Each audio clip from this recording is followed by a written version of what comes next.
Hey guys, welcome back to Sarcastic Remarks, along with Chris to my right and James to my left. My name is Ryan. We are the official Dallas Stars podcast of THPN. Go and use that promo code THPN next time you go and use our sponsor, DraftKings Sportsbook. We appreciate them for being our sponsor. Hey guys, how's it going? The robotic intro comes back like once every other week. I don't know what's up with it. It's strange. It's pretty consistent. I don't know what to tell you. Sorry. Still a work in progress here. Sorry. It's But- not going away. I know, yeah. But hey, guess what? I got some new Christmas presents, so I'm gonna show everybody this real quick. I got a close up of James. Sorry. So as you can see, I'm in the skyline of Dallas, right? As you can see, Crazy. but not exactly, because right behind me is actually a green screen. So pretty cool. I'm having a lot of fun with it. I've been messing with it quite a bit over the past couple of days. So kind of neat for me to be able to do this now. Fun little toy, useless, but still fun. So anyways, we got a lot of stuff to talk about here tonight, you guys. We've got a little bit of some Fredrik Olofsson stuff to talk about because he was really good in his first game called up. And maybe we'll talk about him. Is he going to stay on the fourth line? Maybe he goes up and plays with Sagan, possibly. We're going to mention Ottinger and how well he's been playing. James has got some stats for us there.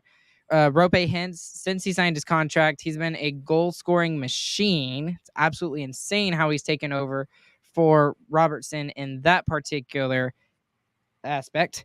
And then we got a couple of questions that I kind of put out on social media. I just said, hey, what do you want to hear us talk about? And we got some questions from you guys about what you would like to see us talk about. And we'll get to those. And then our Who Cares segment, which, of course, like always, we always prepare months in advance for.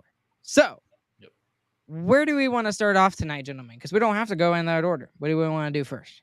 I do want to talk about Olofsson first. I mean, Let's do it. I listened to the Pete DeBoer interview after the game, and they talked a lot about Olofsson, actually. There's a lot of questions about him. And he was saying how he thought he played fantastic, and he gave the highest praise that I've heard him give of any of the AHL players who have come up to play yet. And he was saying he definitely didn't get the ice time that he deserved and that he's looking to get him more ice time next game, which I thought was fantastic. I mean, yeah. I couldn't agree more with all that. And just to kind of prove your point even more with how good Olofsson played in that game, he was the second in goals expected for the Dallas Stars in that game. He had like a 0.93 in expected goals for that game. It really was. It was pretty crazy that he didn't score, honestly. Yeah, that's what we were saying last night, too. The eye test said that, and I guess advanced analytics proves that as well. It's always good for James to have those little stats in his back pocket. He always has those. Man, did you Money just look Puck that is up? great. Did you look that up? I looked it up last night after the game. Fancy After the podcast, I was looking at Money Puck, and it showed that. I was like, oh, wow. Okay. Gotta love Money Puck there. So what was the most impressive thing about about how he played in the game last night? Because there were several things that you could point to. I thought it was the fact that he got to goal scoring locations. I mean, it felt a lot like what Jamie Benn does, and he's just going to the net. So he doesn't care about where the puck is or what's going on. He's going to the net, and he's going to go and try and score. He wasn't just trying to make the right play and not mess up defensively. He showed up that game to score a goal. That was his goal, and he deserved one. And like you said with the goals expected stat, he was second highest on the team, and it's a miracle he didn't get one. And we somehow dropped him. How is that even possible? Y'all are at the same time. I don't know. We are on the same internet. If he stays up there, and if he goes up like we hope he does, he'll get pretty soon. Whoa. Man, I made a really good point, too. Whoa. Okay, that was crazy. Weird. Yeah. Did I just talk really fast afterwards? Yeah, it was weird. It like froze, and then you went blah, blah, blah, blah, blah, blah, blah, and then all of a sudden you were there just staring at us like we had heard every single word you said. Yeah. So everyone caught that, right? Yeah, go back to YouTube and slow it down. I might disconnect for a second. I think I'm on the wrong Wi-Fi. So if I leave, I'm sorry. Okay, well, it's James's turn anyway. So, James, what was the most impressive thing that you saw from Frederick Olofsson's play? It was 1000% where he was. He was getting in the right places to score, like Chris said. And that's what we need right now. We need someone who's going to play on hopefully the third line, which is where I'm hoping he gets to play next game over Kiwi, to be able to score on that line. At this point, I don't care if Sagan is the one scoring or not. As long as someone on the line is able to score consistently, it does not make a difference to me. Yeah. So was it really that Olofsson was creating his own chances in the offensive zone, or could you attribute that to the play of Fox and Glendening a little bit? What do you think?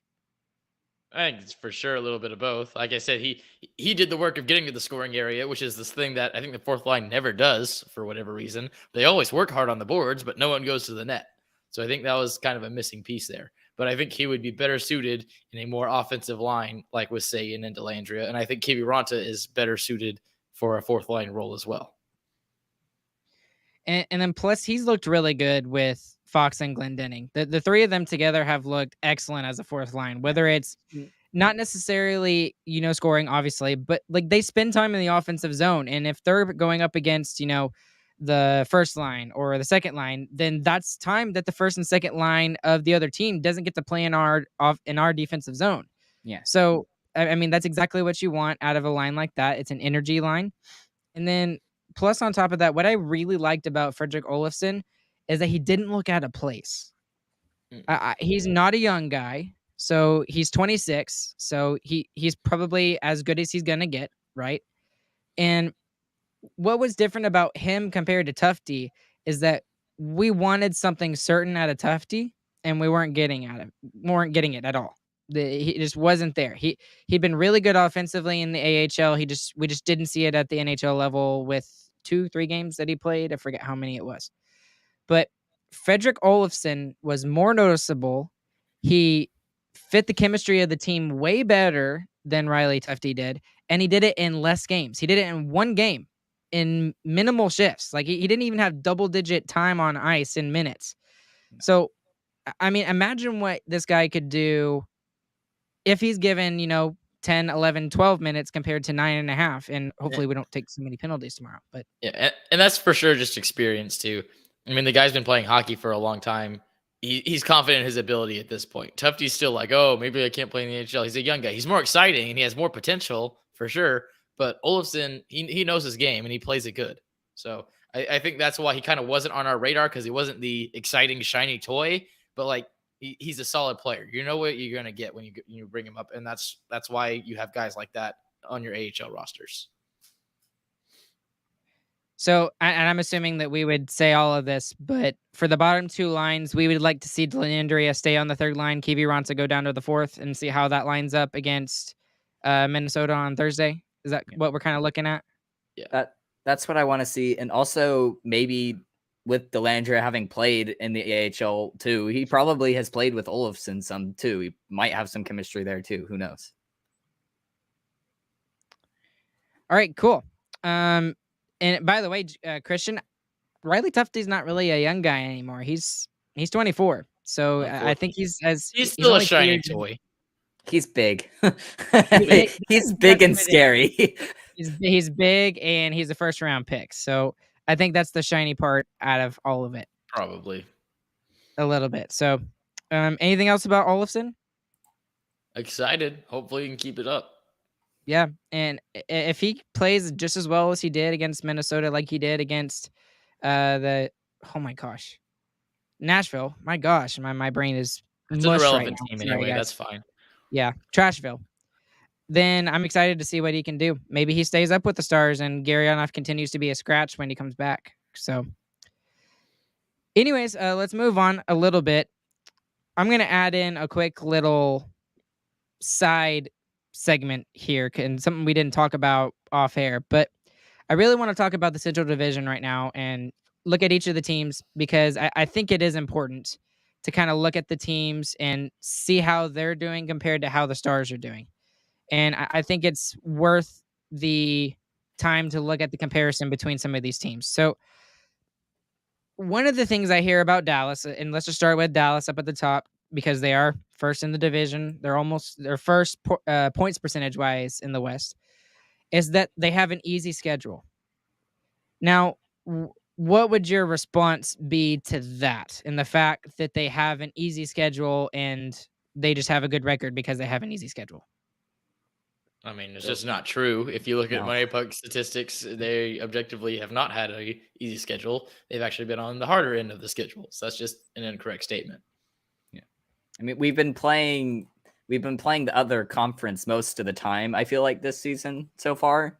And that conference is much more competitive than our conferences right now. Yeah, and we're probably in the worst division as well. So us not playing divisional opponents as often probably is hurting us more than helping us because our division is not great. And the only division opponent that we've played a lot is Winnipeg, and Winnipeg's the second best opponent in Nashville, the division. because we played Nashville 1 and 2. We played Nashville 3 times now. Okay, great. We haven't played the Coyotes but once. We haven't played Chicago at all. No, we played Chicago once, but we're playing the top teams in our division. We have most of our games in hand on the bottom of our division. And that's not at all my feeling at all, by the way. That's just what I've seen on social media from other teams. And I won't be specific about which teams, but I think there are. I think where people get that idea is just because the Stars either just like blow people out or they lose by like 1 goal. So when they see us blow people out, it's always the worst teams. Always. I mean, what was the best team we blew out this season so far? I think the Jets, 4-1 at home, probably. At the beginning of the season. All the other games are 1-goal games, it feels like now. Especially recently. Yeah. And the thing about the Stars is I think the biggest difference from this year compared to last year is the goal differential. You have to look at the goal differential and the fact that they're plus 27, which is, I mean, there's a couple of teams in the East that are there's 2 that are better. Obviously, it's Toronto and Boston. Boston is playing out of their minds. Toronto has Austin Matthews, Mitch Marner, John Tavares, William Nylander, all those guys.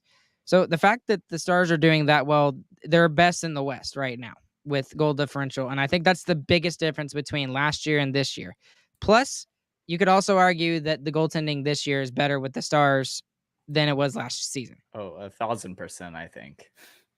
Yeah, Otter definitely found something in that Flames series, and yeah, he's been fantastic. But also, not just goal differential, we're almost the best in the Western Conference, period, at this point. I mean, we're 1 point behind Vegas right now. Our record in the last 10 games is 7-2-1. It's just been fantastic, and we've kind of consistently been there. The only time we dropped below that is when we had one of our best players hurt, either Heiskanen or Otter. And since then, we've been great. And you could argue that Ottinger was not as big a loss as Heiskanen was. And you could easily look at the stats and say Wedgwood did okay while Ottinger was out, but when we didn't have Miro Heiskanen, that really hurt us. Yeah, but I would very easily argue that Otter's injury was probably a lot worse for us.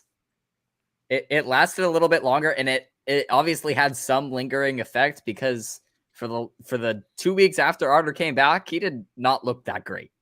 Well, and his save percentage objectively dropped some. I mean, we saw he averaged around like 890, I think, for the 2 weeks after. It was his bad. injury. I mean, I think the best game he had in there was like a game against the Ducks, maybe. And then since 2 weeks after his injury, he's been fantastic again. He's now averaging 920 save percentage. I mean, that's just objective. He had to get his legs back underneath him from the injury, and once he got him back, he's right back to his form. And I think he's just as confident as he was to start the season. So if he stays that way, we are going to be one of the best teams in the league. Obviously, we're doing it right now, and I think it honestly doesn't look that hard.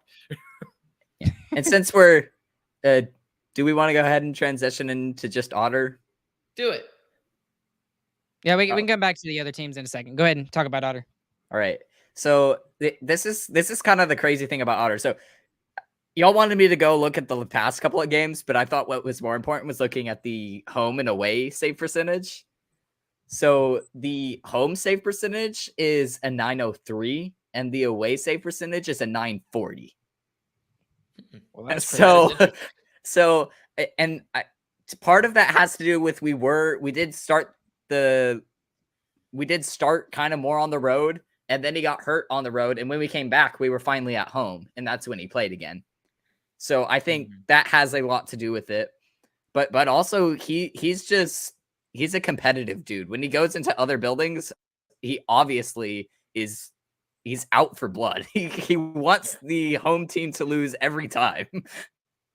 Yeah, he's one of those guys that looks for a reason to get a chip on his shoulder. So being in the road and having everybody in the building hating you, or being in Nashville where everyone's chanting "you suck," that probably drives some fire underneath. No, 1000% it does, man. So, I mean, what's is that really just the biggest difference, that he just likes to hack the other teams off, their fans, and that's why he's so good on the road compared to being at home? I really think it is. I think it is. I think he has the Eddie Belfour effect. I mean, Belfour is a guy who was looking for that crap too. He was looking to pester the other team, to drive some fire and some emotion into the game. And I think Otter feeds on that kind of stuff. I mean, we mentioned last year before the playoffs how in big games is when he plays his best throughout his entire career, all the way down to college hockey. That's when he would play his best, whenever the most was on the line. So he likes it whenever it is high stakes, high pressure, and boy, was that the case in the Flames series. That showed that he could be one of the best goaltenders in the world when he has the most pressure on him. So that is an intangible thing to have in a goaltender. He definitely truly made his. He's truly probably the most clutch goaltender in the NHL. And what's nice is that we can count on that experience that he gained against the Flames. And I mean, I don't see why we couldn't, maybe not to the same extent. I think what he did. Hopefully not. But if he has to go to that extent, we don't deserve to win the series. But like the fact that he can do that and have that experience is ridiculous. And we can count on him to step up his game in the playoffs. I mean, and you mentioned Eddie Belfour, Chris. I don't know if this is why you mentioned him, but the hockey guy actually just did a video on Ed Belfour like within the last 2 days. And one of the things that was startling about his statistics was, even if he had like an average regular season, his postseason numbers were just absolutely ridiculous. I mean, like 20 points higher percentage-wise with his save percentage. So that's something that I think we could see from Ottinger as well going into the playoffs this season. It's like, even though he's had his down spells, and obviously not right now, he's doing really well, but he's had his down spells. We can count on that clutchness, like you said, I guess, Chris. That dog in it. Yeah, that's the way to put it. So, and he has been playing absolutely fantastic out of his mind recently, especially after I kind of ragged on him a little bit, and I don't think y'all really like that as much. Well, but to be honest, it was slightly warranted, but he was coming back from an injury still, I think. And he was still playing decently. He just wasn't playing like he wasn't playing like a top 10 goaltender was the only thing. He was just playing like a fine goalie. A number one goalie. Which Wedgwood already did just fine. Yeah. Right. So do you all want to transition back into the teams real quick? Yeah, well, just talk about how the Central sucks. Yeah, the Central doesn't suck, actually. I think the reason why the Central Division kind of gets a lot of crap is just because it is one of the most competitive divisions. And yeah, I know the point totals are lower than the others, but we talk about parity around the league right now, and what that means is that any team can win any night. It's not like, I mean, it's not like there's teams that always are going to lose. Even the bad teams are going to win sometimes. I mean, look at Arizona. They're winning more games than we thought they were going to this season. So with Winnipeg and the way that they're playing, obviously it's Connor Hellebuck, and they've been kind of 500 lately. They've kind of tailed off after a really good hot start. I don't know if this is a team that we should be worried about, guys. as the Dallas Star, I know that seems crazy because they're only 5 points behind us, which it seems like a lot, but it's not. But I'm not as worried about them as I am some other teams. Yeah, they're definitely a playoff team, but they were way playing over their actual skill level because they had how many like overtime wins have they had? All of It's A lot. it's a ridiculous amount. It is it's crazy. I think it's 7 actually. Yeah, only 14 regulation wins. They have 7 overtime and shootout wins. That is ridiculous. And like you said, Connor Hellebuck has stolen a ton of games for Winnipeg as well. Their goals above expected was also, I think, top of the league at the time before this dry spell that they've come into. So, and not to say I called it, but I called it. And that's one thing that I would give the Stars credit for, because the Stars were also way above what their goals expected was early in the season, if y'all remember. And that has definitely dropped off. We have seen the offense back off a lot, and we're still winning at the same pace. Yeah. Finding new ways to win. Definitely. That's what that's what the road trip was about. And that's what even recently has been about too, is about not just blowing out teams with their goal scoring, but being able to be solid defensively still too. And we still have a top 10 offense and a top 10 defense and a top 10 goaltender. So with all that, we're one of the best teams in the league. One of the things I would like to talk about next is I'm really worried about the next 2 teams. And I think it's really fair to be worried about the next 2 teams. Minnesota has been sneakily good. They've been very quietly doing really well, and after a really lackluster start, they have really started getting their game going. And I think a part of that, and I'll go to goaltending again, like I did with Hellebuck with Winnipeg, because I mean he's a key. Marc-Andre Fleury has figured out his game again. He started off really rough, and all of a sudden he's fine again. I'm more worried about Minnesota than I am about Winnipeg at this point. For sure. And that's where we thought we would be. And that's why the beginning of the season was so confusing, because Minnesota was not playing up to their potential. And now they are. And in the last 10 games, they're 7-3-0 and doing very well. Yeah. I mean, I don't know that he's figured it out, honestly. When I go and I look at Fleury's game logs, all of his great nights are against not great teams. I mean, the best one recently, he obviously had a lights out night against Edmonton 3 games ago. But other than that, I mean, he's putting up only good save percentages against the bad teams. Yeah. He's also an old man, though, so yeah, you got to cut him some slack. And I mean, it really doesn't feel like he is doing that great. And overall, his season as a whole has been not great. And Eric in the comments here actually is pointing this out too. His goaltending partner has been much better than he has. He's posting a 920, which is actually 1 over Otter even. So he's playing even better than Otter has over the season. And it just feels it feels like it's not really Fleury there, honestly. Have they gone to Gustafsson a lot more recently, like in the past 10 games? That would be interesting. I think they're still kind of switching him in and out, but recently the last 3 games that Fleury did play, he played well. But I think they're playing with Gustafsson right now. Interesting. I mean, goalie battle in Minnesota at the very least. Yeah, it's a goalie battle right now, is what it is, and I think that's why you're seeing Fleury's stats better, because he wants to be. Yeah, talk about a competitive goalie. Fleury's definitely. Yeah, there you go, right there. I mean, it's the same, and I mean, we saw that when him and Otter were playing against each other in the Chicago game last season, and the first Vegas Golden Knights game ever in history against the Dallas Stars.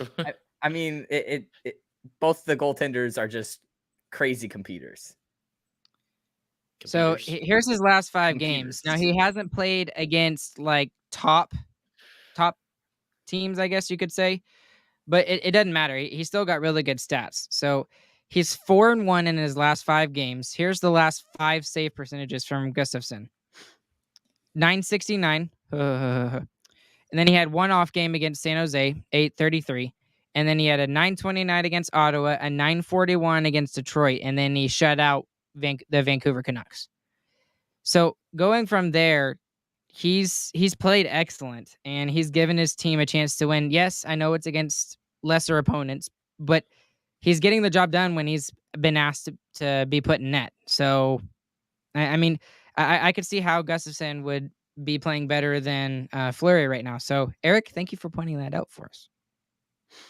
But continuing on, I'm even more scared about the next team just because, and if you haven't been following the NHL this season, then you don't know what I'm really talking about here. But Colorado. So, Colorado in their last 10, they're 6-3-1, which is nothing to write home about. But what's really surprising is that they're 19-12-2, which for the defending Stanley Cup champions is not very good. But if you go and look at the fact of what they've been going through, the amount of injuries that they have, it's absolutely freaking ridiculous who is on the injured reserve list for them. Yeah. Their record with all the injuries is actually pretty solid, and they've been pretty consistent too. I mean, they're consistently about 6-4, 7-3 every time I look at the last 10 category there. So they're just steadily climbing up the ranks, and to have so many people injured and so many people that they lost from the Stanley Cup team too. I mean, Kadri's a huge piece that has gone, and that's just one of them. And they're still in a playoff spot. So that's definitely, you don't want to draw that team if they're still in a wild card spot at the end of the season. So Andrew Cogliano has been hurt recently. Martin Kaut has been out. Pavel Francouz, I think they're still dealing with Landeskog being out, and they're also dealing with McKinnon also being out. And then on top of that, I believe they've got Josh Manson, who is out, who they picked up from Anaheim at the trade deadline last season. And then they've also got, there's a couple more defensemen. I think it's Sam Girard and Bowen Byram. So 3 of their top 4 defensemen are all out right now. And yet they're still able to be at least a game above 500. So when they get healthy, holy crap, watch out for them. Yeah. So that's a team I'm more scared of than even Winnipeg. Yeah, and if you're a betting guy, bet on them to make a late charge in the season for sure. They're going to be in the 100%. Top 3 probably when it's all said and done.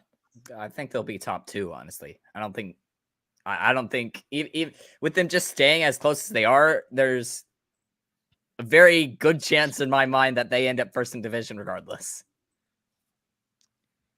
And then let's combine both of these next 2 teams in the same category because I'm really surprised with these next 2 teams. St. Louis and Nashville. Nashville, a little bit less surprised, but very, very surprised at St. Louis and what they've been doing. Is it really surprising to see these teams being as lackluster as they've been? Because a lot of people had both of these teams making the playoffs and not the Stars. And yet the Stars are first and St. Louis and Nashville are 4th and 5th. Yeah. The dumb thing about Nashville and why Nashville probably shouldn't have been in people's playoff lists is that they had like their entire team have a career season. I mean, your team is not going to repeat that again. It's not going to happen. So Nashville, to me, that is not surprising at all. Yeah. And then the Blues had the most 20-goal scorers of any team in the NHL last year. How many did they have, James? 9. Like 9. Yeah. Yeah. They had 9 different 20-goal scorers. That's not going to happen again either. No. I mean, it's kind of surprising, I guess, if you didn't pay close attention. But with the stats that James was feeding me, I was pretty confident that these teams could fall off too. I mean, they could have repeated what they did, but it just wasn't likely. So yeah, I'm not super shocked to see them drop. It was just the fact that what they did was really crazy when you looked at the stats. And if you didn't look at the stats, it looked normal. You're like, oh, whatever. The team was like pretty good. They made it into the playoffs. I mean, but you look at the stats and you look at how they got there. It did not make any sense to me. And then we finally have the last 2 teams in the Central Division. We've got Arizona and we've got Chicago. Chicago, everybody knew that they were going to be bad. And it was designed that way. They are in full tank mode for Connor Bedard, who is, according to some scouts, the next Connor McDavid, maybe even better. And then you look at Arizona, and I gave Arizona a chance actually, and I went and watched one of their games. They're not boring to watch. I thought it was going to be boring to watch, and I thought they were just a hardworking team, which they are, but they're actually fun to watch. So, I mean, this is probably like perfect scenario for Arizona. You're still losing a lot of games, enough to get a good draft pick in this very deep draft, but yet you have a team who's still, is pretty competitive most nights Yeah. and able to scare some teams, and they're fun to watch. And I Yeah. mean, if they're fun to watch, people are going to come watch them. They score more than Nashville does, that's for sure. For sure. And And that's in sad. about 2-3 years, Arizona's going to be a good team again. So not too much longer, I think, for Arizona fans. Chicago, Yeah, that's a they've whole got different story. Yeah. yep. Chicago might They've be there got for a second. We'll see. yeah, Arizona's got Machelli coming up. They've got Logan Cooley. If they can hold on to Chikrin, that would be great. But it doesn't look like they're going to. But still, they've got a lot of good young prospects that are coming up. So I think it's gonna be fun to see how Arizona does. So, anyways, real quick question: with us basically a third through the season, how do you think it's gonna end up? Are there 4 Central Division teams that make the playoffs, or are there 5? And then what's the ranking at that point? I think it's 4. I'm confident in this right now. It's going to be 4. Number 1 is going to be Dallas. I think they're going to hold on to it. Number 2 is going to be Colorado. Number 3 is going to be Minnesota. Number 4 is going to be Winnipeg. Yes, they're dropping all the way down, but I still think they make it. And I only think 4 teams are going to get in from the Central. So who do you say for the Pacific then? Since No we idea. do form before. No idea. Don't know. Yeah. Chris is like, I don't know. Fair enough. I don't watch them. Fair enough. In the Pacific, if you're really that curious, James. Ooh, that's actually really hard. That's what I'm saying. Because in the And Pacific you Seattle's have hard here. Seattle Yeah. is the team that could be top 3, make it in the wild card, or not even make the playoffs. I think Yeah. Seattle drops Ooh, out. that's hard. I don't know, man. It's so hard to say because just the Flames have looked really not great with Bad. with Huberdeau. They've not looked good, and Markstrom is not having a good year. Honestly, it's been rough for them, and I haven't seen anything from them that makes me think that they're going to get it together at all. And then same kind of thing for Edmonton. They're kind of back to square one after a great year last year. They have no goalie, and the only 2 players they have are McDavid and Draisaitl. Yep. That's it. Yep. I mean, it's so confusing with those Alberta teams, man. They're so. I mean, the Flames were so good last year. They really were. They were a really good team, and this year it just looks like they can't do anything. Well, it's because they had the second best line in hockey. That's why. And then they lost 2/3 of that line, and they're gone. So that's why they're sucking it up now. And they've got new players. And we even saw with Pavelski when his first year, his regular season was not good because he was in a brand new place for the first time in his career.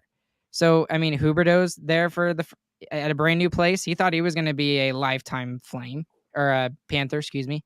And then Uyghur as well. And then, like you said, Markstrom's not having a good season either. So I think they'll figure it out. I'm not saying they're going to win the division because Vegas will win it, but Calgary, they're either third or they make a wild card. That's what I think. We'll figure it out. I don't know that they make it this year, honestly. I really don't think that they're going to figure it out. Well, if you had to ask me what I thought, obviously Vegas is number 1. I'll go out on a limb and I'll say that Seattle is going to figure it out and they get number 2. And the reason being is because Los Angeles, I don't think they have the capabilities of keeping it going.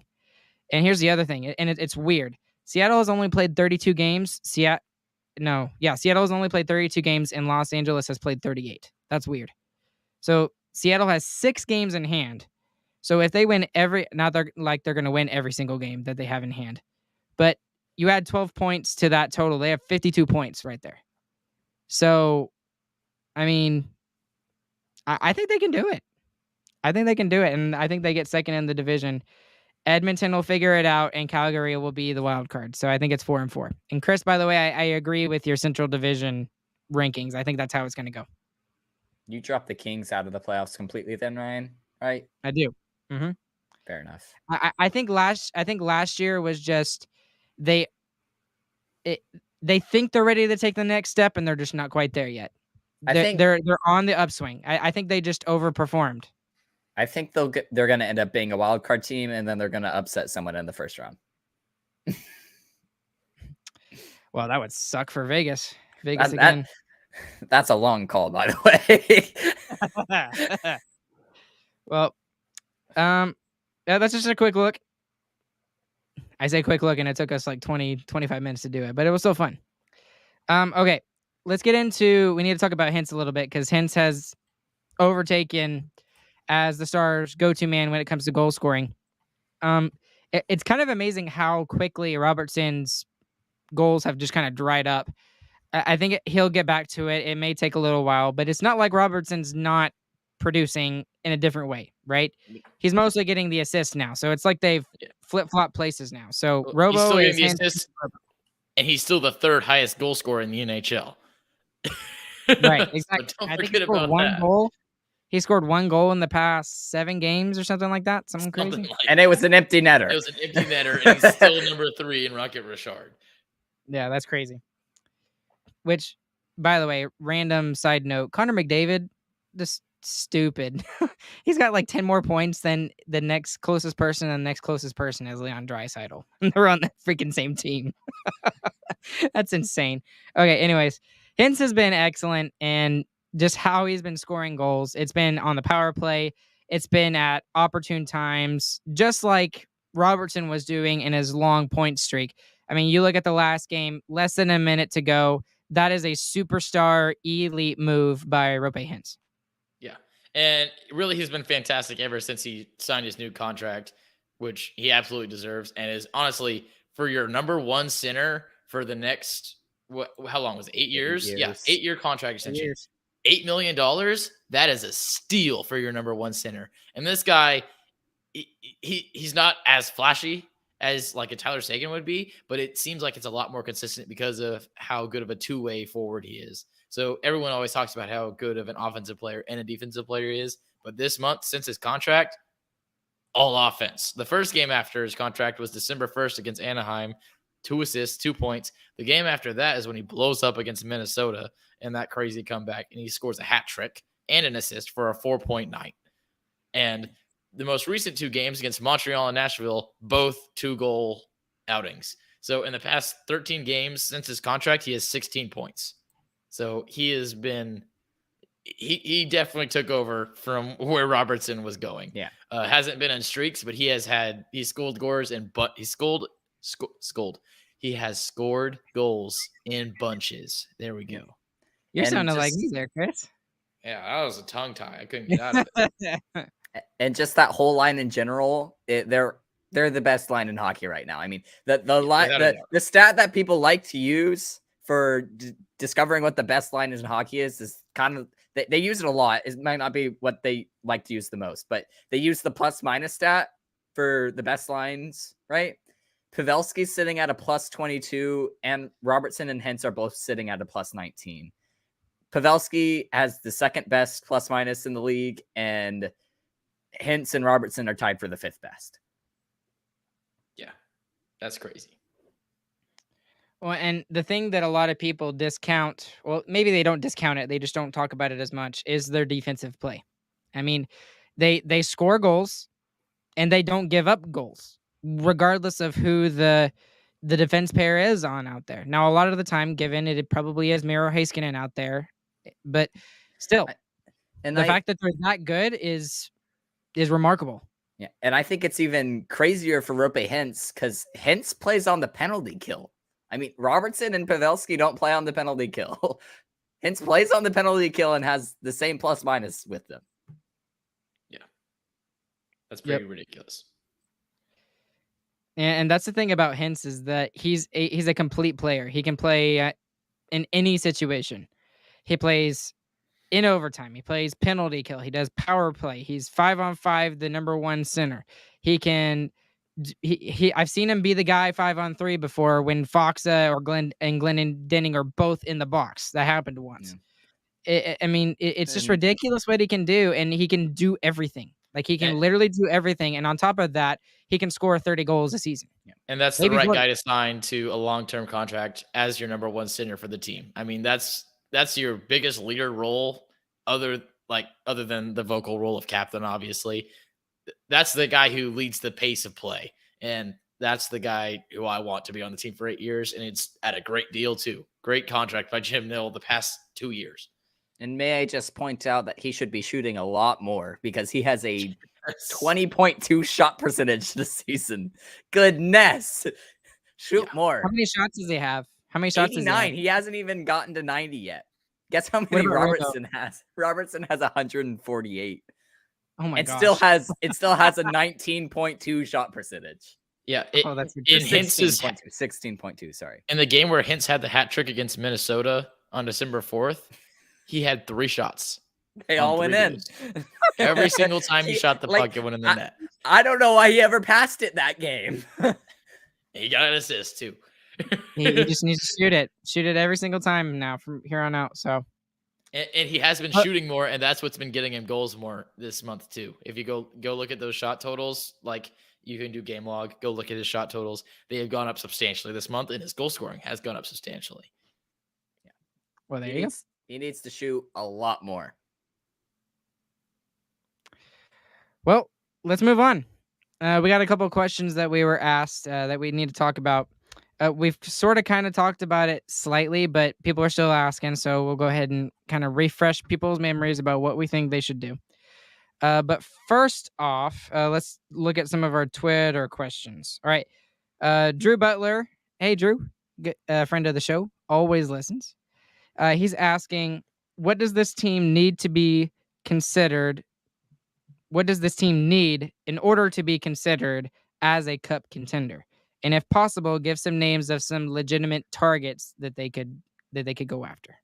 So what do we need, and who might be that person? You need someone to play with Tyler Seguin to make the third line a legitimate scoring threat. And the majority, I'll say, of the cup teams that have been like blow it out of the water good have had a good scoring third line. Think about Tampa Bay, Colorado, all those teams. I mean, they have had 3 lines that score almost every night. The person I think would be great there is Bo Horvat, but that's really that. I mean, that's not a stretch. likely. But anything, any player. I mean, Olofsson. If Olofsson steps up into that role, I'm fine. I don't care. Just somebody has to do it. Yeah. And at this point, it doesn't even matter if it's just they're just having a season year or something. Someone needs to do it. So for me, what I'd really like to see as a legitimate target, and defenseman. No, I'm not gonna talk about defenseman here. I'm not gonna talk about top 6 forwards. So we're on forwards here. This was interesting because he's kind of had it rough with where he is, and he's on a really bad team this year. So, what about Gustav Nyquist, former Detroit Red Wing? He's been good. He's a little on the older side. He's 33. I think his contract is up this season. I think it is. No idea. And I don't remember off the top of my head either. But I think that's a team that the Stars could go after. He's not a big name guy, so he's probably not going to get the Jackets are not going to get a huge package in return for him like Bo Horvat is. I mean, Bo Horvat could 2 first-round picks and like a third line forward or something like that, something crazy insane like that. But I think Gustav Nyquist might be a good option for that. Now I forget where I saw that from, but maybe. Do y'all know enough about Gustav Nyquist? No, but no. Anything, I don't care as long as something is done, because that's an obvious hole. I mean, on the Stars, that is the most obvious flaw on the team right now. I think is that we can't find anyone to play with Seguin, and nothing is really clicking. if you can find something to at least a player who can play on his own even and just force Sagan to get better, that's great too. We just need some help there. It's an obvious spot that we need help. I think Kiwi and Delandry are playing well with Sagan, but they're just not scoring goals. That's their problem. That's really what we need in order to get this team up to that Stanley Cup contender status more than anything. But here's the other thing is that second line of Ben, Johnston, and Marchment has to keep going as well. And if they start to falter, then that puts a ton of pressure on that top line to score even more goals. And they haven't been required to score a whole bunch of goals, even though they still continue to do so, because that second line of Johnston, Ben, and Marchment have been so good, and they've been creating quality scoring chances and making the best of it and actually getting goals. So I think that's just what it is, that you just need somebody to play with Sagan. Maybe Gustav Nyquist, maybe Bo Horvat. We'll see. Two more questions. Skylar from Twitter. What would be the best options to free up some cap space? Obviously, it's around the same vindictive area as this whole Stanley Cup contender status, but what do you think we need to do in order to free up some cap space? Yeah, the most fun things to talk about, armchair jamming. The obvious thing is Gurionov. I think, especially now that he has issues going on, it's just hurting us overall. But also, we've tried to find places for him to fit, and he hasn't fit. I mean, it's been 3 years with that same status quo going on. Another guy who you could move, who's doing a fine job in his role, he's just overpaid, is Radek Faksa. That's another $3 million contract that can go a long way if you want to sign a high-scoring player instead of having a defensive forward. And especially when you have a player like Glendening who can fill that role pretty seamlessly, in my opinion. I think you don't lose a lot. You get the face-off still. You still get the hard, grindy forecheck. You get the penalty killing still. Yeah, you might lose a few more face-offs, but we're the best face-off team in the league, so yeah, I'll allow that. And then the third one that's kind of more of a stretch would be Dobby. He has a $3 million contract in the AHL. I think we get like 1.5 or 2 million free space somewhere in between there. It's not a lot. It's like 1 million, pretty much. I wish Uri was here because he could tell us the exact number, because he's like he's a capologist. I thought it was like 1.3 million, but it's something like that. Most of it is buried in the minors, and it's really not going to give us that much. Yeah, but either way, $1 million. I mean, if you give up Gurionov and they take Dobby, that's $4.5 million, and then they hold on to 1.5. There you go. You got a top six forward. Bing, bang, boom. What would you have to give up in order for them to take those contracts, though, right? A whole lot. Yeah, like a first and maybe a third round pick, maybe a fourth round pick, first and a third, first and a fourth, something like that. Or a second and a really good prospect like we have several of. I don't want to talk about that. I'd rather keep the prospects we have and just give up the draft picks, man. Is it worth going after a cup, though, when you're on your last years of Sagan and Ben? And I mean, you don't know next time we're going to be top in the division. I mean, we really don't. It looks really bright right now. It looks like we could be really good for a long period of time, but we don't know that. So you got to take your chances when they come. And I think, especially in the cap era, I think you got to be aggressive. All right, moving on. Yes. We got two. I want to add one more question because Ardell brought it up and he's really excited about this. So let's pull this up. Ardell, did you guys see what Leon Bischel did in the World Juniors earlier this week? And if you don't know what he's talking about, I think he's Czech, right? He's from Czechia. Czechia beat Canada. Oh, Switzerland. And it was it was Switzerland. Oh, Switzerland. Thank you. I knew that wasn't right. Switzerland beat Canada, right? Yep. I think that's what it was. And they won 3-2. And Leon Bischel was a formidable force, like brick wall, big, dude. skate and move the puck. And he did absolutely excellent in that game. I actually went and watched the game because everybody was talking about how great he did. And my eyes were glued to him the whole time just because I was so excited to see what he could do. And yeah, he's exciting to watch. It's the reason he went in the first round is because of his size. That's the reason why the Stars picked him instead of any other defenseman that we had options to pick. It's because he's big and he definitely he has the right amount of skill, and you can develop that even more with how young he is still. Hopefully drafting the big guy finally pays off for us, because it hasn't recently. Yeah.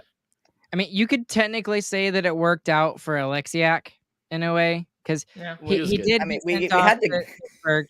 He had to go to Pittsburgh and come back, and then he Yeah. played really well as a second pairing defenseman. Yes. Yeah. But obviously Riley Tufte hasn't really worked out. No. Maybe it will eventually, but it hasn't to this point.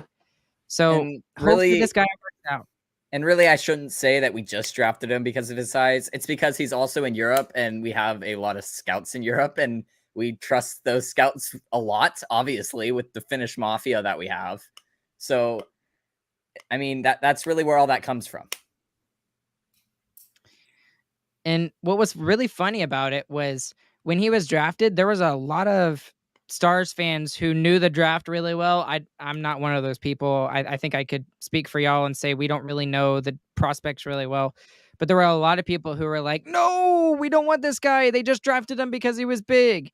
And yet he plays like this at the World Juniors. And I mean, hopefully that continues. The only thing that because I got to be negative Nancy here, is it's only against kids his own age, right? So it's going to be a lot different if he's playing against, full grown men, veterans who can what maybe he's take advantage of. Go ahead. He's already playing in a league that plays against full grown men. That's why he's playing in Europe and not in some North American juniors team. Yeah, and that's another reason why we drafted him. And World Juniors is for sure a good indicator of what kind of pressure a player can handle. I mean, some of the best players in the league had outstanding showings at World Juniors. And yeah, so being able to handle that kind of pressure, because it's a ton of pressure, that's probably the biggest thing you get until you get back to the NHL. That's a big deal. So you're right. He's most recently has been playing in the SHL, which is the top league in Switzerland. And Ardell, to answer your question, he's 6'5". He's a full foot taller than I am. He's huge. That's ridiculous. He's enormous, and he's 19. So we'll see. We'll see how he does. That's pretty big, Chris. He's big. Roope Hintz is 6'3". Hintz is pretty big too. Well, that's because we have Hakanpää, and Hakanpää is 6'6". But yeah, that's so okay. Anyways, we got one more question, and then we'll do our who cares. And some guy on Instagram, it's Zach Cham 433, whoever the heck that is. I have no idea who this guy is. He's probably an idiot. He doesn't know what he's talking about. But he asks, who has been the biggest surprise so far this year, good or bad? Which is interesting. So, who has been the most surprising for the Dallas Stars, good and bad? Let's just do one each. By the way, that's our brother, so we were not just being mean to somebody. The biggest surprise for me... People, let them think that I was just being a jerk. Let them be mad at us. The biggest surprise for me is Jason Robertson. I mean, I know he's our best player, but he was our best player last year, and he still took another massive step. Like, I didn't think he could go any higher. I said before the season, there's no way this guy is a $10 million player. I was dead flat out wrong. I mean, he absolutely should have gotten $10 million, maybe more, because he is an elite hockey player. He is one of the top 3 scorers in the league right now.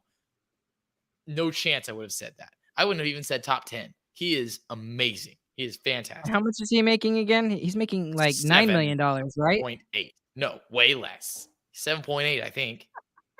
7.75. There you go. Dude, right. That's ridiculous. 7.75 million. That's stupid. Just ridiculous. So anyways, that's just how it is. But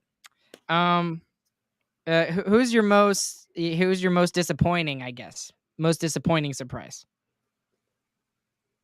I'll say Faksa. We talked a lot about how his goal production was bad last year, and we kind of gave him an out at the end of the year too. We said he was dealing with that wrist injury all season, which he was. That's totally true. And we were saying maybe with that healed after the offseason, he's got some hands back and he can get back to his goal scoring ways. That has not happened at all. He looks the exact same as he did last season. He was on the power play last night. He had the puck right in front of the net. All he had to do was what Robertson and Rope and Pavelski are so great at, and that's do one pull to the side and push it into the net. Didn't even have to lift it. He just had to go around the goalie. His hands are so slow, it looked like he was moving them through maple syrup. It was he couldn't do it. He had a wide open scoring chance on the power play. He couldn't get it home. So he's just not a goal scorer. And that's just something we have to come to terms with. But if he's not a goal scorer, he also shouldn't be making $3 million. James, who is your biggest surprise? The best surprise. I'll give my biggest surprise since Chris took Robertson. I'm gonna go with someone who y'all aren't going to take. I'm gonna give it to Kiwi, honestly, because I honestly after last year, I thought Kiwi was not gonna even make the opening night roster. I thought that was probably his last season in the NHL, honestly, and he has definitely proved me wrong there. He's played amazing on the fourth line and wherever we seem to put him, and he doesn't have the points really to put it up, but the way that he's playing is so much better than he was last season. It's really nice to see. And he has 5 goals. I mean, no assists, 5 goals. Sure. I don't care. Score goals. I don't care about assists if you're on the fourth line. Good pick. Most disappointing. I'm also going to go with someone way down in our lineup. I'm going to pick Jacob Peterson. I thought he had a decent season last year. He played for most of the season, and he obviously didn't impress in training camp, and he didn't impress when he had his one game in the NHL. So he's playing in the AHL right now. I don't think he's doing great there either. I mean, we know that a lot of it is just because we got a faster team now, and we're trying to go on the rushes and we're trying to score goals all the time instead of just playing back all the time, which I think definitely favored Peterson a lot since he gets a little bit more time to move the puck around and think about things. But he hasn't been, he wasn't anywhere near what I was hoping him to be. I thought he was going to be on the lineup. Like I thought Kiwi wasn't going to be on the lineup. I thought Peterson was, and it completely flipped on me. That's what I was about to say. You have those players flipped. I'll do my biggest disappointment, and I'm surprised neither one of y'all said it. It's kind of not fair because we have no idea what he's dealing with right now, but it's Denis Gurianov. Gurianov, we expected more out of him through his career, and especially even this year. Going into the season, we're like, oh, this is great. He's got an offensive guy. At the beginning of the season, he was playing on a line with Hintz and Marchman, and the 3 of them apparently looked great. And we never got to see it because all the preseason games weren't on TV, so screw you guys. But anyways, that line looked fantastic apparently, and that's all that anybody was talking about. We talked about it on our podcast before the season started. And he's been given every single opportunity. I mean, even at the beginning of the season, he was put on that second line. He was taken off. He had a really good stretch where he was starting to look pretty good, like 3-4 games. And then he gets elevated in the lineup, and DeBoer's trying to push him to get that going. And then he just doesn't take advantage of it. Yeah. And he's given every opportunity up and down the lineup too. Like you said, he played second line. He played third line. He even played fourth line. They tried to play him as a grinder, and he wasn't able to do that either. So at that point, yeah, I don't know how I missed that, but that is the correct answer, Ryan. You are the most correct. And the thing, and I'll point this out too, because it's not fair for me to make him the biggest disappointment and not mention this, but we have no idea what the heck he's dealing with. I'll say it again. We have, I mean, whether it's the mental side of whatever the heck's going on with his family, whatever the heck's going on, it's got to be affecting him a lot. I mean, this could have been going on for the last 5 years, and we just had no idea. And It's none of our business, but it's very sad. Not even frustrating. Not even frustrating, not upsetting. Just very sad to not see him take that next step, because I was really hoping this season would be his opportunity, and he just hasn't done it yet. And I mean, who knows? I mean, he still has an opportunity to come back from whatever the heck's going on, and maybe he figures out whatever the heck is bothering him, whatever's going on in his personal life. Everything's fine, and he comes back and scores 25 goals in the last 50 games. I don't know, but it's just very unlikely at this point, and it's very sad. For me, for the biggest surprise, I got to give it to Rope Hands. I know it's not that big of a surprise. I was gonna do Jason Robertson too, Chris, but since you already said him, his line mate, they're both second round picks, and they're both elite forwards in this league. And just like Jason Robertson is worth way more than 7.75, Hintz is worth way more than the 3.6 million that I think he's making right now. And he's even worth more than what his extension is going to be next season. So he's getting double the money, and he still deserves more. I mean, both of those guys deserve 10, 11, 12 million dollars, and they're not getting paid what I think they deserve. And just the way that both of those guys play together is just insane. They have some sort of chemistry that I've never seen before. Not since Mike Modano and Yeri Lettinen played together on the line. Ever since, they're probably even better than them, arguably. You know, chemistry-wise, they're better than both of those guys. And both of those guys' numbers are in the rafters at the American Airlines Center. So maybe at the end of both of these guys' career, their numbers are up in the rafters as well. So he's my biggest surprise for this season. All right, we're all done with questions, Ryan. Oh, sorry, James. Well, just one other biggest surprise. We didn't mention Jamie Benn. He has been absolutely amazing for what we thought he was going to be. So. We thought it would be Tyler Seguin. All right, quick segue into the Who Cares segment. Rope Hands has a long neck. Go look at his player profile picture. Oh, my goodness. Guy's got a long neck. All right, moving on. The Who Cares segment tonight is going to be cooking utensils. So we're doing our top 3 cooking utensils. That's all we had. There are no real boundaries to this. So let's get right into it. James, number 3rd cooking utensil. I'm going to go with the spatula. Like the rubber ones. I don't know why. I like touching them. No, the rubber ones. wait. I like touching the rubber spatulas. You don't ever do that. That's a little weird. Ryan, number 3rd. Okay, Ryan, number 3rd. I guess my number 3 will have to be a spatula as well. And not the rubber ones, and not for the same reason as Jay. I can't stand the rubber ones because, and when I'm making eggs for the kids in the morning, I cannot stand that the rubber ones don't get underneath the eggs at all. It's only the metal ones that can get cleanly underneath the eggs or underneath a pancake or whatever. So it has to be a metal spatula. I cannot stand the rubber spatulas. Just can't. Well, that's because rubber spatulas aren't used to flip eggs, dummy. That is true. That is the incorrect. Okay, but some people. Okay, be honest though. Some people use them for that purpose. Okay, well they're using them incorrectly if they are.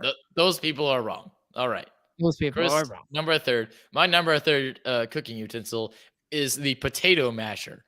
The reason for this is because everyone has a potato masher, and I think the majority of them have not used it. And the only thing it is good for is for getting your drawer stuck. So, number 3rd for being the most useless utensil that for some reason everyone has. And it's not even the best tool for mashing potatoes. James, number 2nd. This is we're only on number 3, and this has already been one of our weirdest ones we've ever done. All right. Oh, goodness. My number 2nd is a whisk because I don't know. They look cool. They look. I don't know. I got nothing. I'm sorry. So much stuff gets stuck in whisk. The second one is a whisk. Stuff gets stuck in the whisk all the time. It's so frustrating. Ryan, number 2nd. My number second is, and I think I'm calling it correctly. Is it a baster? The little brush you use? Yeah, the Like when master you're grilling? baster. Anyways, the baster. Oh no, you're the master baster because you use the baster and you're a master at it. This went from G to rated R real quick. Anyways. What are you talking about? I'm talking about baster, Anyway, bro. Anyways, I love using a baster, especially when I'm grilling, because it's just so satisfying, especially when you're like making burgers or ribs and you're smoking them and you You're put the the grill barbecue master sauce in baster. there. Got it. All right. Oh my My gosh. number my number second is gonna be the tongs because they go click click. I like that. They go click click. And it makes it real easy to flip stuff. I like flipping my pork chops with tongs. But you always gotta click them before you use them. That's a law, I'm pretty sure. All right, James, number first. My number first is a strainer because you need a strainer to make pasta, and pasta is really good. And also, pasta is what you use to make mac and cheese, and mac and cheese is the best. That's your first good one, James. I agree with you. that one, and I'm ashamed of that I missed it. All right, Ryan, number first. My number first is actually something that I recently started using more often, and it's been after that Allison was born because Amanda wanted to eat a little bit healthier. So she's been asking for celery and stuff. So, in order to get the celery to taste good, you got to take off the top skin, right? So what do you use? You use a potato peeler. It is the most satisfying thing in the world to take a piece of celery, take the potato peeler and just go so much fun. I enjoy doing it. And that's my number one. I know that's weird, but whatever. You peel your celery? Yeah. Like on the bottom, you're supposed to take it and you're supposed to peel it off so that you don't get that top skin. It's a little rough. I don't think I've ever peeled a celery in my life. Am I eating celery wrong? Maybe. Comment below if you peel your celery. I don't know if that's stupid or that's smart, but all right, moving on. My number first is going to y'all put the spatula way too low. It is the metal spatula. It is the sharp. So there's a metal spatula that has a sharp edge, and that's the best one because then you can cut stuff while it's in the pan. I know it's bad for the pan. I don't care. I buy $20 pans at Walmart. Shut up. But you can cut stuff while it's in the pan. That's good for checking if your chicken is like cooked or not, because that's bad. If you have undercooked chicken, then you die immediately. And then the metal ones, it's really easy to flip stuff with that, and you can stir with them too. I've stirred with them. That's my pasta stir is my metal spatula. I just use my metal spatula for everything. It never even goes in dishwasher. It's the only dish that I hand wash because I need it all the time. Metal spatula, number one. Well, who wins? Chris won. I guess Chris, you win because you were the only one that didn't have an awkward one, right? Chris oh no, I did. I had the potato masher. That counts. But that I wasn't as I had it for a good one, reason. and James is number 3. What? Yeah, your number one was terrible. Everyone is roasting you right now. Amazing. They're saying the potato peeler is the bass clarinet of utensils, and no one has any idea what you're talking about with peeling the celery. You don't know what that means. You haven't been watching long enough. I'm very glad that I am not crazy on that because I really thought that I was missing something when the whole celery game. But anyway, there's the Who Cares segment.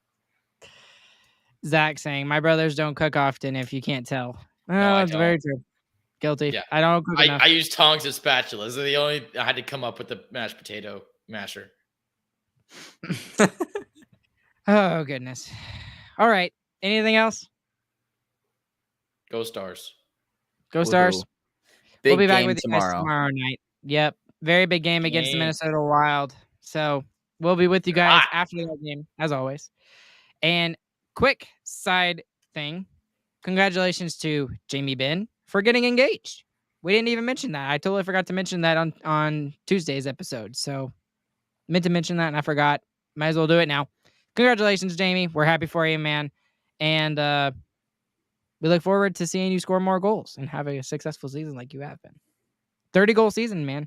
He's on pace for 30-goal season. So anyways, go ahead and check out sarcasticandmarkshop.com. All the latest merch options from yours truly, Sarcastic and Marks. And Fine check tooth out our pearl website. combs are coming soon. Yeah, not even close. Sarcasticremarks.com for all the latest info on our episodes and everything. Lots more interesting guests coming soon. Yeah, And go ahead and bookmark that sarcasticremarks.com page. It's great. it's a lot of fun. And I've been so busy that I haven't even done a blog post. I've been meaning to do a blog post for like a week Hey, it's now. Christmas. We get a break. Yeah, that's true. All right, we'll see you guys tomorrow, along with Chris and James. My name's Ryan. We'll catch you guys on the flip side, and we hope you guys have a good, fantastic morning, evening, afternoon, whenever you guys are listening. We will see you guys tomorrow night.